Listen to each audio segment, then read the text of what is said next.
Thank you, Matt. What Matt didn't say was we did it with no extra resource and no extra money. So your senior management will love that. Okay. Clicker. This is Harriet Watt. My mic. This is Harriet Watt University. This is a beautiful campus, and this is October 2017, and this is the Sunken Gardens. And our project started in in October 2017. We had been pen tested, and that had been arranged by our Audit and Risk Committee, and they didn't like the results, and nor did we. But we weren't ashamed of our results because we were busy being International University of the Year 2 years running. We'd built the Scottish Performance Centre, we'd built a grid, which is our research building, and on top of that we had to maintain our current infrastructure. So we proceeded with no shame, and so we kicked off Cyber Essentials, and that's our timeline. Oh, sorry. So here we are, Scope 1 with Cyber Essentials. Does everyone know what Cyber Essentials is? Yeah, that's fine. So we kicked off our scope in October, and it was Edinburgh, and just Edinburgh only. And we are quite a devolved university, so we kicked off the scope with Edinburgh only and everything that we had control over. So quite a doable scope, and we were quite happy about that. And then what we did was we took the Cyber Essentials questionnaire, so that you've got your 5 controls, and we divvied that up amongst the team in information services. And come around about January time, we took the results of that and we just started getting to work with it. But then, a bombshell. 2 weeks later, the Scottish Government mandated that all Scottish universities were to be Cyber Essentials compliant by the 31st of October 2018. Everything was in scope, and that was just an absolute bombshell. I can't put into words how awful it felt, actually. I just can't think of a verb that is right or an adjective that's right to explain it. It was awful, but hopefully this slide will explain it. So back to Scope 1, everything that we had control over. So that's Edinburgh, and not all of Edinburgh. We have a campus in Orkney, so that was in scope. We have a campus in the Scottish borders. We have a campus in Dubai, and we have a campus in Malaysia. So massive change. If that wasn't bad enough, we have devolved IT in schools. So devolved that if they walked past me in the corridor, I wouldn't know who they were. So we have 4 of them as well. And then we also had the added problem of a lot of our services, the sort of systems that look after them, the systems units that look after them sit within their directorate. So we've got finance systems team, they sit in finance. We have HR, which sits in HR. We have a virtual learning environment for our secondary schools, completely separate entity. Our student systems team are in registry, and we have our CCTV that sits within safeguarding and security. So hopefully that gives you a picture of how awful it was. And I think I'm quite a positive person, and I think I love a challenge, but I could not see the light at the end of the tunnel because of the train that was hurtling towards me. It was just awful. But we appealed to all of these different groups, and we did this by talking much more about the data we were protecting, sort of taking away that image of like a hacker sitting there with his grey hoodie on, with a black screen in front of him and green characters dripping down, and we tried to really change that image and start talking about the data. So for the schools, what we talked about was the research data. 3 of the 4 schools are very research intensive, so we talked about the research data, and unfortunately, in March 2018, there was a large hacking scandal. There was hundreds of universities and lots of, I think it was $3 billion worth of data was stolen. And the timing of that probably actually quite helped us. And that meant that we got the schools on board. So when I say we had no resource, it felt like once we had that conversation, all of a sudden we had those schools resource and we had them on side. Again, when it came to the student systems and all the other system teams within the other directorates, we spoke about passport, like, we're protecting the mental and the physical health records of staff and of students. We're protecting in the finance system our staff account details, student account details, and even the institution's details. That did actually really bring the the business systems teams on board. So again, much more resource.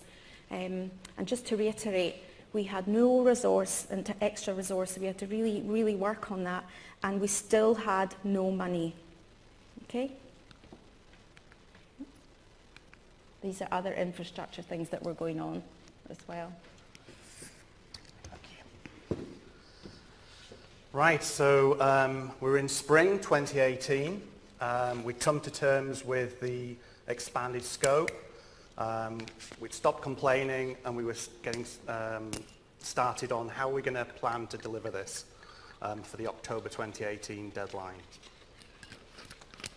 So one of the first things we really need to think about was choosing a certification body that would do the CE Plus assessment. So we had a few thoughts about that. There were a number of them that were approved that we could consider, and they all offered slightly different packages and features in their offerings. So we thought about our level of cyber maturity. We thought about what did we want from our relationship with a certification body, and we also thought about experience of other universities that were called, but at the time when we were doing that, I don't think there was an awful lot of people at other universities looking at CE+, so we didn't really feel we could go and ask advice there. So what we did was we spoke to a number of the certification bodies, had a look at the packages they were offering, spoke to a few of them, met with a few of them, and I'll be honest, we didn't really do it. It wasn't very scientific, really. We just had to go with, we chose one that we thought would be a good fit for the university and would work well with us. So we chose a company called ID Cyber Solutions. One of the things that they did or offered in one of their packages was a number of pre-assessments, which meant we could effectively practice and get a feel for how we were doing at various stages in the project. So we opted for their C plus extra package, which included the remote pre-assessments and support through the process, and it also gave us access to certain online resources that they provided as part of their package. I think it's really important to not rush into choosing the assessor, because I have heard experience from other universities where some certification bodies have maybe gone beyond what's C plus in terms of the compliance levels that they're trying to get the university to work to. So I suggest there's quite a few people here now who have done C plus, so speak to you, use the conference as an opportunity to talk to people about it, and then you can hopefully make a good choice for your university. Okay. So moving on a bit, what was our landscape like at Heriot-Watt at the time? So there were a number of things that we'd had. I think historically there's been a lot of talk about cybersecurity within the university, but in practice, as Tricia was saying earlier, we always had a lot of other priorities, a lot of other projects being put onto us and things. So although we all knew how important cybersecurity was, it got pushed down the priority list, unfortunately. So we had a number of issues around legacy systems, old operating systems. So these were maybe systems that were used by some of our business units. So they weren't maybe directly in our control.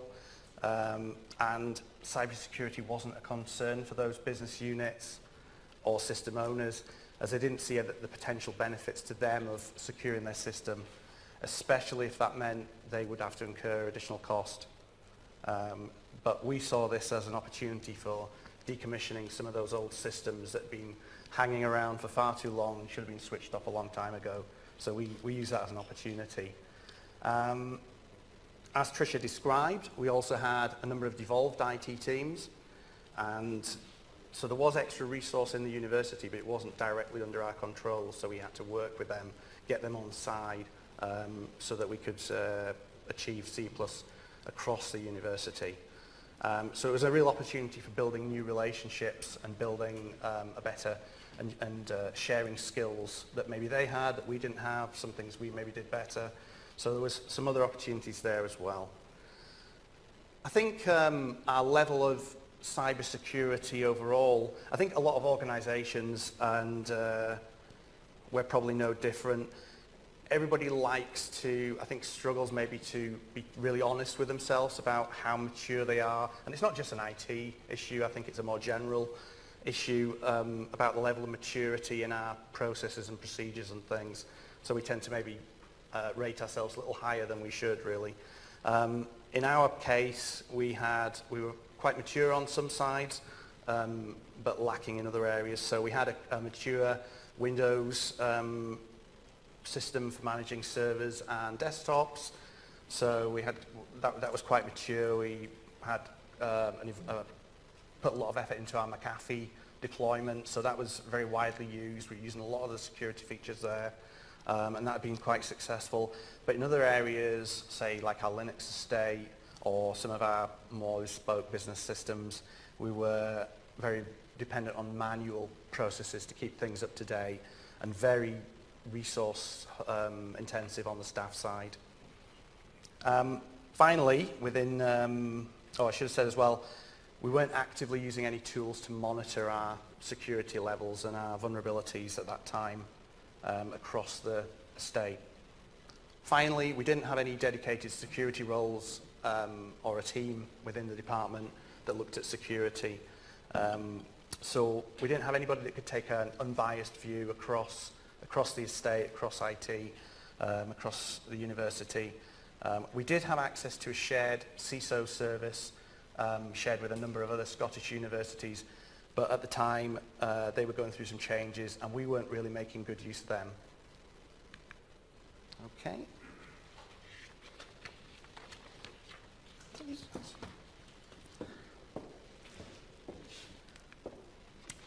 So, I'm a bit of a frustrated programmer. I did my degree in computing, and I haven't touched code in a long time, so I like to muck about with some spreadsheets. And this is the dashboard that I've created, and I create quite a lot of dashboards for projects and programs that I'm working on. And so what it is this is our servers. So in column A, we have the first block at the top. That's our information services, and each of those rows is a tab. And then down the bottom, we have our schools. And this is not real data. We actually have lots more servers than that, and the criticals was way higher, so this is not real data. You can see we've got how many we've powered off, the number of active, how many criticals we've got, how many amber and yellow. And in Cyber Essentials, they're only really interested in the critical and the amber. Were they interested in yellow? I don't think they were. I think one thing we discovered later on was that we didn't actually need it. It was only certain levels of vulnerability that C+ required, but we'd started trying to address them all. And then we have another column for Windows 2003 servers, because when we were looking at that, obviously to get around that, you have to spend so much more time on them. And then Gilliam and I came up with a remediation plan, and it was a little bit finger in the air. So we've got a target there on the left, and we just put some dates in of our next project boards just to sort of aim towards. We knew the last 5% would take the longest, which is why we've got a bigger amount at the beginning that we thought we would be able to remediate. And then we've got our actuals at the side, and actually we pretty much nailed it within maybe tens, maybe up to about 50 different. So I think we have over 800 servers, so actually we did really, really well with that. This is an example of one of the spreadsheets for the controls and evidence. I think this one's malware protection because it's got AV update in one of the columns. So we just put the questions down the side and then a column for each school and information services. And I used this, I found a blog which has this a macro called count cells by colour on it. And what you do is, if it's green, that means we've fully evidenced it. If it's yellow, it means we've fixed it, but we just need to evidence it. And then orange is if we have got work to do, and then red means like there's a lot of work to do. And I just chose the colours there. I don't know if you are familiar with Excel, but you've got styles at the top, and there's like a grid of about 8. So I just used quick colours so that people could populate them. And we put all of this in Microsoft Teams because the schools in IT, the IT in schools, they have some of them have their own email addresses, their own SharePoint, and so without actually not meant to, you can't look at our directories. So I had to put it in Teams, and they were able to update it. And then this is the questionnaire matrix again, and this was the entire questionnaire. So we've got the dashboard, and we use that sort of for senior management, and when audit and risk committee would say, how far into it are you? We were able to give them an exact figure of how far we were. And there's the colours up the top, the green, the yellow, the orange and the pink. Down the bottom are the tabs for each of the controls. We have a tab for scope because even though it's not a control itself, you still have to evidence quite a lot of it. It still takes quite a lot of time. So you still have to evidence. We had a tab for that, and then we have a tab for the charts. And the charts were really, really good because you could use them for reporting, and senior management love reporting. It was really good for a little bit of competitiveness amongst the schools as well and us. So we'd be sitting there thinking, our project boards going, oh, you're doing terrible in that area. And they would go, oh, but we're doing great in that area. So a good bit of banter using those charts. Me. Okay. So one of our biggest areas that we needed to focus on was the patching and the software updates. As I said, we had a premature Windows patching regime, and with test and moving that into production and things. So that was all pretty good. So that was one of the biggest things we had, but there was a lot of additional work to do, which I'll talk about a little bit more. Even around the Windows systems. But initially we were very overwhelmed by the scale of the work we were going to have to do on the systems. So centrally we had about 350 servers, 3,000 desktops, but then when we brought in all the other services around the university, all the business systems that we maybe weren't directly involved in, that grew dramatically. I mean, when we started investigating, we even found there was some physical searching for machines and things in research areas and things hidden under desks or hidden away in dusty cupboards. So all sorts of things, really. So one of the things we had to do was decide how we're going to divide that up, really. There was just so much. We had to bring other people in from our department who maybe traditionally hadn't got too involved in managing the servers because it just wasn't practical for the server and storage team to really deal with that. So we divided them up by a number of methods, either by the service, the technology, the operating system, the network, subnet, the area of the university. And the Scottish Government mandate really helped focus areas where historically there had been a lack of ownership. So we were able to really use that to our benefit and to the university's benefit. A number of the systems had issues that weren't covered by our the Microsoft update services and things. So we might have had third-party bits of software running on a Windows server which had out-of-date components which weren't part of the operating system. So we needed to do a lot of supplier liaison there and manage some of our existing contracts with suppliers more aggressively. There was also other issues we came across were that we might be up to date on a server with the latest Windows patches, but to actually switch that patch on might require a register key, and that was something we weren't aware of at the time. So we only understood that once we delved into when we started measuring and monitoring our vulnerability scans in detail. Finally, some of the systems, for various reasons, it wasn't practical to decommission them or upgrade them prior to October 2018. So we had to look at mitigation and risk reduction. So we used a number of methods there, very much as a short-term measure. So we used access control lists on switches, local firewalls, IP tables on Linux. So just really as a short-term measure to buy us more time, and to reduce risk. So how did we do the measuring and monitoring and the vulnerability scanning? So we had to identify where those problem areas were before we could start fixing them.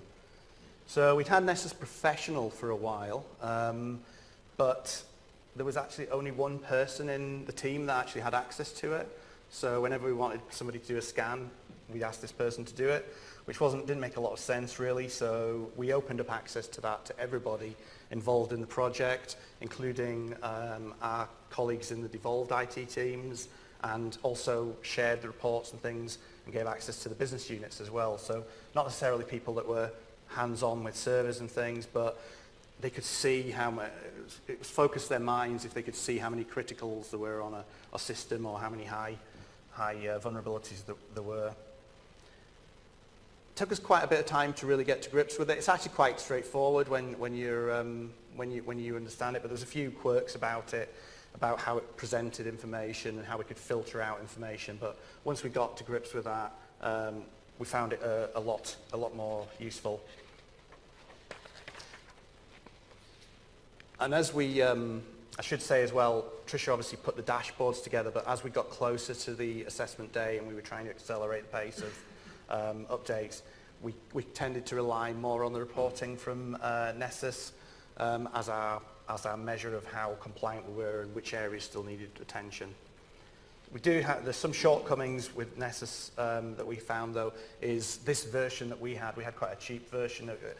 There was lots of other levels of that. It didn't have any dashboard facility, so that's why we originally put the spreadsheets together, because there was no overall dashboard. But we did come up with different ways of grouping it and using it differently to pull that information together in a meaningful way. Okay. One other thing I'll just mention to you, if you're using it or you're considering it, is that we did have some confusion initially around cumulative updates. So it doesn't always spot that. So say there's an old patch that's come out and we've put on a more recent roll-up of patches, it doesn't recognize that necessarily. So once we understood that on the Oracle and Microsoft side, we were able to use some of the plugin functionality within Nessus to exclude those findings when we knew that everything had been patched. There's a link there at the bottom if you're interested in it. It's from Tenable. And as I say, there's a number of different products there, and we are looking at possibly upgrading it to a different version or using a different product. Another thing I'll mention as well, it wasn't available to us at the time when we were doing, but we started using it later on. The NCSC have a free service called WebCheck, which you can use to do external scans of your front-facing services. It's free. It wasn't available for education at the time, but they've now opened it up now, so you're able to get access to it for free, and that'll do, you can do scheduled scans of your public-facing services, and it'll give you reports on vulnerabilities and actions to take. Just another thing to point out here on this slide with Nessus, you'll see it's got links and things to how you can go about fixing issues. And it also gives you an indication of how many vulnerabilities. It'll also group vulnerabilities together, show you how many vulnerabilities of a specific type are affecting your estate, which helps in the prioritization of the work as well.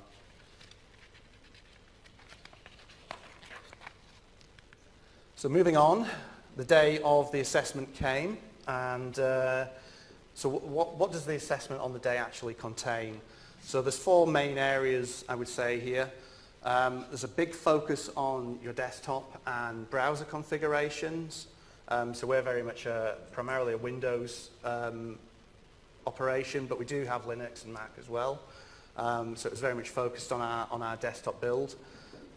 So they look at things, there's a number of tests they do, and they looked at things like the desktop security, what accounts or default accounts on Windows, how you're managing those, handling of email attachments, how your browsers are configured, are they up to date, obviously, is your antivirus up to date, and have you got a firewall running, and how also plugins in your browsers as well, how are you handling those? So there's quite a lot of, that's a big part of the day actually, or the time of the assessment. And the email attachment tests and things, we were able to get access through our certification body in advance of those. So we were able to, the desktop team and our colleagues on the email side were able to look at that in advance and work through the tests. So it meant it put us in a strong position. I should also say as well, certainly our experience with our certification body, we were exchanging information with them. They wanted to, because of the pre-assessments, they were already working with us and seeing what stage we were at through the process. So there was a lot of work done in advance of the actual assessment day. They obviously want to see the server and PC scans to see that things were being managed appropriately within Nessus. They wanted examples of our formalized policy documents. So we'd already had, so that we'd had to do a bit of work around that. We might have had informal policies in place, but we had to get them formalized and make sure the university executive had approved them as well. So we did that. We also had to provide the completed questionnaire, as Tricia had mentioned earlier. So we had to evidence that, so to show that all the control areas have been satisfied across all the areas of the university. And that was typically done through the tests, capturing of screenshots, and we included a lot of screenshots in the questionnaire as well. And the assessor, as he worked through these, was capturing information and screenshots through the process as well.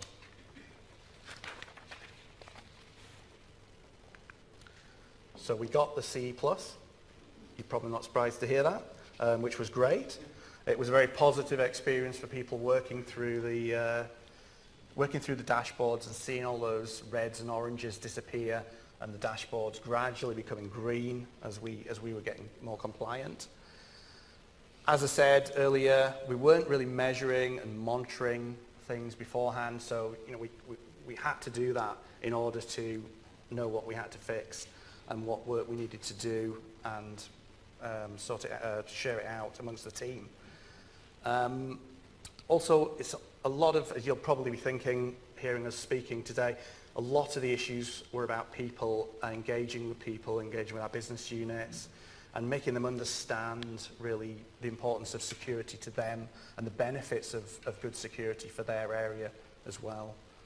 So it's very much, and there was a lot of hard work as well, I have to be honest. There is no, I think, there's things we'll be able to do better in future, and a lot of things we can do to streamline the process, but it was a lot of hard work as well. And this is one of the great things about this project for us. In the time I've worked in the universities, I can't think of a project where so many people from so many different areas of the university came together to work on a common goal and work together on something. So that was a great shared purpose and achievement for the university. We had a mixed reaction from people about their feelings. Some people, like Tricia, were elated. Other people were just exhausted from all the work they'd been doing. And some people, I think it was a big anticlimax for them because there'd been this huge build-up to the assessment. and then it was gone. So there was almost for a moment there was a lack of purpose. So it's something to think about if you're doing a big project like this, and what are they going to move on to, or what's the next steps going to be after that.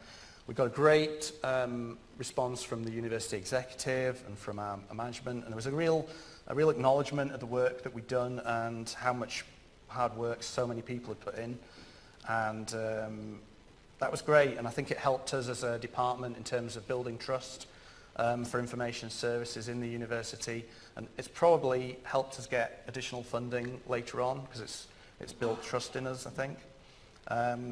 And finally, but very importantly, a number of our researchers and our research funding bodies were starting to ask for C+ type accreditation as a condition of research funding. So it's put the university in a much stronger position to bid for research funding or enterprise projects which required Cyber Essentials or the Cyber Essentials Plus type assurance.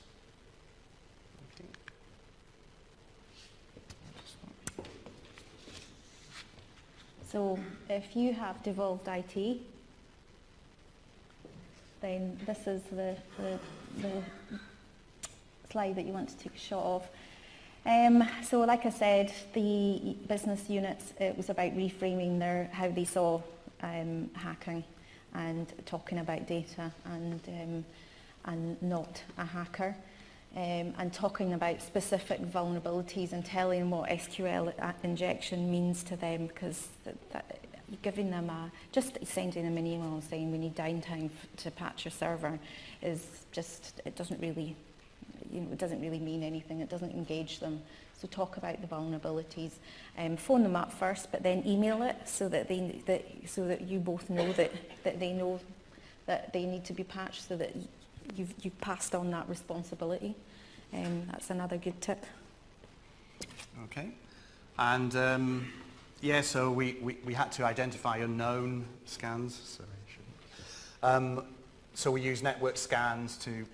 You can't know what the unknown, I guess. So we really need to. We used some technology to scans to actually subnet by subnet to identify issues. We used external scans and things. And we also did some physical inspections of areas as well, and went round offices and things to track some things down, which helped, I think, really. Mm-hmm. And then for the schools and IT, we put them on the project board. So we had a representative from each of the schools on the project board, and that really did help. And there was a mutual upskilling of knowledge, actually, because in some areas they were quite strong, in some areas we were quite strong, and it just meant a general upskilling of everybody. So working together and sharing knowledge and credit generously. Sometimes we use the word we quite, maybe a little bit too often, and actually talk about people. So say the actual names of the people who have done it when you're speaking to their senior management and your senior management, because if they get a pat on the back on the corridor, that's better than me patting them on the back. And finally, the volume of work, we had to work a little bit differently there. We had to share the workload much wider than it maybe had been done traditionally, so we had to identify people who maybe had some extra capacity, that maybe didn't do this work day to day. So, but we needed to get more people involved, because as we said, we didn't get any extra staff resource to help with this. And we also, having the different areas, we tried to foster a little bit of healthy competitiveness, but also there was a good working together and sharing of information and experiences. So I think working together, we were able to achieve a lot more, in all honesty. So just a few free resources that we thought might be of interest here. The top one is the NCSC website. It's got quite a lot of information about C+, the controls and things. Might just give you a better idea of what's involved there. Now, as I said, we already had Nessus Professional, but if you maybe don't have a vulnerability scanner currently, or you don't have the budget to buy anything, I don't think we pay very much for Nessus, so if anybody's interested, I can find that out for them. But there is OpenVAS, which is an open source vulnerability scanning engine, which is, I believe, very similar, possibly. I'm not even sure Nessus is actually based on the same technology or things. As I mentioned, it wasn't available to us when we were going through the project, but there is WebCheck from NCSC. They also have a number of other security services that they're offering now. So again, have a look at those, because my understanding is they are now available to universities as well as, whereas previously they weren't. One of the big issues we encountered the first time round was we were doing a lot of manual patching for some of our Linux systems and things.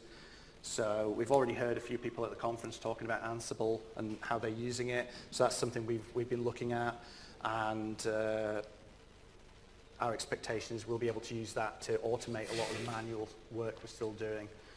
So we've got the servers up and running, and we're just doing testing around that. One thing I should have said was our certification body required us to provide a full external scan of our address space and things. So we used Nmap again, which is free. So we used that. And do you want to say a bit, Tricia, about Yeah, and just the Nmap, we didn't use that early enough, because actually that threw up some stuff that we didn't see, which mucked about with our numbers, because it just jumped up again because there was quite a few that we weren't aware of. And then the count cells by colour, so that's the link to the dashboard. Again, it's free, and it helps with all projects, if I'm honest, so I would use that. One of the other things we had was some of the servers, so they put a 2008 server in, this is like business units, and they wouldn't have been patched for like 10 years, and they'd be paying support and maintenance from their suppliers. And so we'd say to the suppliers, we need to get you to get this patched. And they go, okay, right, because it's not been patched in a while, we're going to need a whole day's downtime, we're going to need to do that at the weekend, it's going to cost this. And we're like, jog on, we've been paying you thousands of pounds a year. That's neglect. You'll patch that, and we're not paying for it. So be firm with suppliers if you've got support agreements, and that's free as well. Okay. So, so really, what we would really love, because we've come up to talk about this, and we would love the university sector to not become the rich target that it currently is. So we are asking you to all go away, if you don't have some kind of cyber essentials or security accreditation, is to go away and at least try and work out where you are and make this sector a hard target. And yeah, if any questions, we'll answer them. Thank you. Hi. So you focused a lot on desktop and servers in terms of vulnerabilities and patching. Is there any requirement, or did you look at kind of headless devices or things like switching and routing and their patch levels, or maybe telephony systems and things? Yeah, I mean, certainly telephony systems, we had some issues there, and we did do some, we were actually in the process of doing a new telephony rollout at the time, but we did end up having to do some mitigation and controls around the telephony side. Patch levels on the network, yes, that was looked at very briefly, but was not an issue, not really a problem for us, I don't think. One thing we did spend a lot of time, which I think we both meant to talk about, was there is a lot of time at the beginning of for us, there was a lot of time spent with the certification body and also with our shared CISO service that we started to use later on. Really understanding the questions and what was in scope and what wasn't. So we did spend a little bit of time doing scans which identified some devices in research areas and things. Is that the kind of areas you're thinking of? Yeah, like all areas really. We're having that scope discussion at the moment. And right. It's like, well, Okay. can you limit that scope, or is it all or nothing? And so. Yeah, we did all. Yeah, which is quite scary. Mm-hmm. Yeah, but maybe I'll talk to you afterwards. But. Okay, yeah, of course, thank you.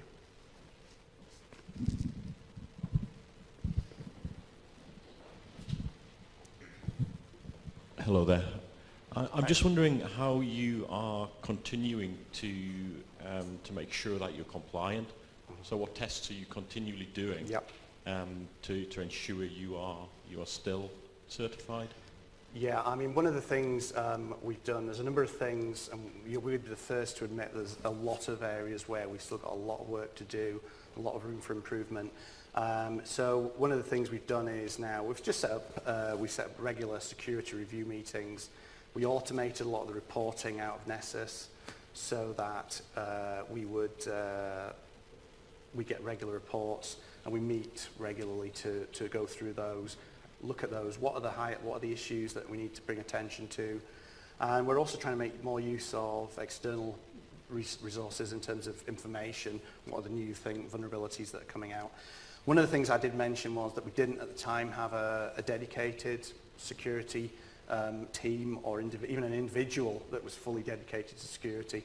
And we're actually going through a restructuring now, and that's started at the top level. So my role's changed slightly, and now security is part of my title. So we will probably be having, I think the universities recognise and information services recognise that we really do need to dedicate some staff resource to actually reviewing this. Somebody that can keep an overview of our compliance all the time.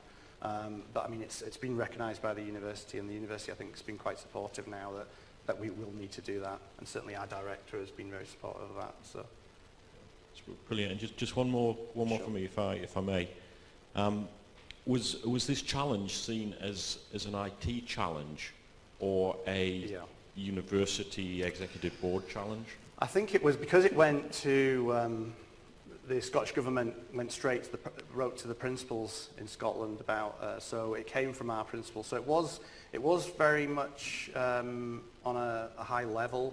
The Audit and Risk Committee were well aware of it. All the university executive were aware of it, I think. So so we did get, when we needed it, we did get good backing from senior management, I think, which was good.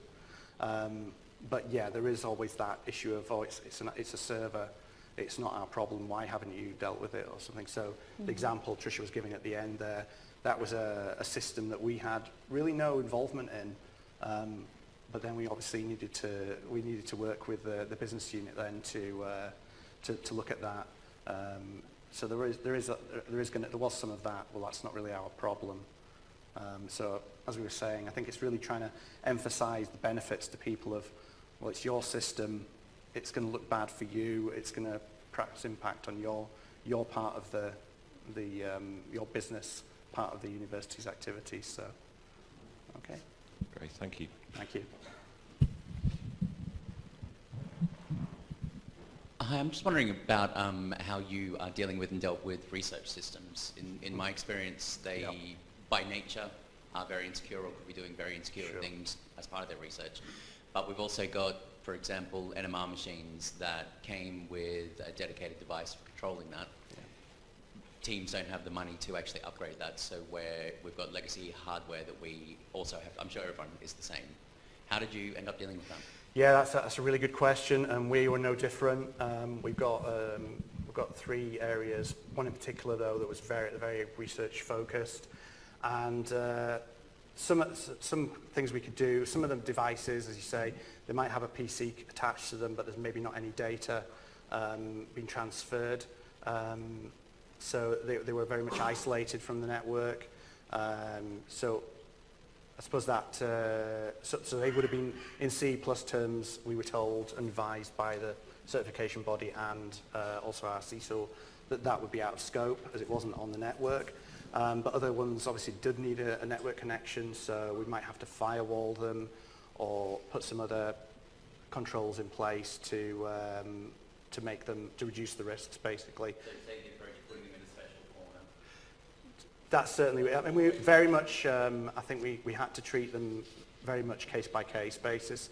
There might have been some where we were able to offer a service, an alternative service, or we might have been able to just replace something, or we might have been able to maybe run the software in a virtual environment or something. So lots of different approaches, but it was a really big part of our, I mean, we had one person who'd historically come from that area of the university. So he was pretty much full-time just working on that one area, working with the researchers, even just getting access to the machines so that we could scan them and see what condition they were in. So even that was a big piece of work for us. So it is a really challenging area, but seemed to go, I think we managed to do, we've still got a lot of work to do in that area as well, but it went reasonably well and we got a lot of good cooperation there. I think I was quite surprised at how open they were to mitigation.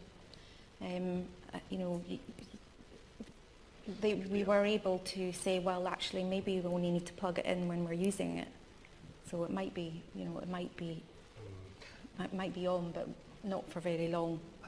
Yeah, I think part of the issues we found were that there was a lot of discussion going on as we understood it, and both our certification body and our CISA were involved in those discussions with, I think, the Scottish Government at the time and things. So we were getting updates fairly regularly about things. So things were changing. So I think initially it was very black and white, and there was maybe a little bit more pragmatism later on in the process. So I think as long as you're understanding what the risks are and you're taking you're taking steps to mitigate those risks, then I think that's seen as acceptable. Yeah, the mitigation changed quite significantly. I think it was around April or May. It was quite and late, they really slackened it for our sector. So it wasn't quite as black and white. Yeah, I think there was a recognition of the complexities that universities have, research and things. And as you say, you know, we're exactly the same. We've got people with incredibly expensive hardware for a specific purpose, and it might be, and it's just not practical, or there just isn't any way of upgrading that And it's not made old anymore. machine, or it's not available. Yeah, and it's going to be a huge cost, and it's just not practical to do that. So it's really about mitigation, I think, in that case. I just want to say thank you to Tricia and Gwilym. I think we've probably run out of time for questions at the moment, but I think that's obviously been a really interesting session for many of you, and I'm sure you won't mind people coming and asking more questions during coffee, etc. Thank you. Thank you very much.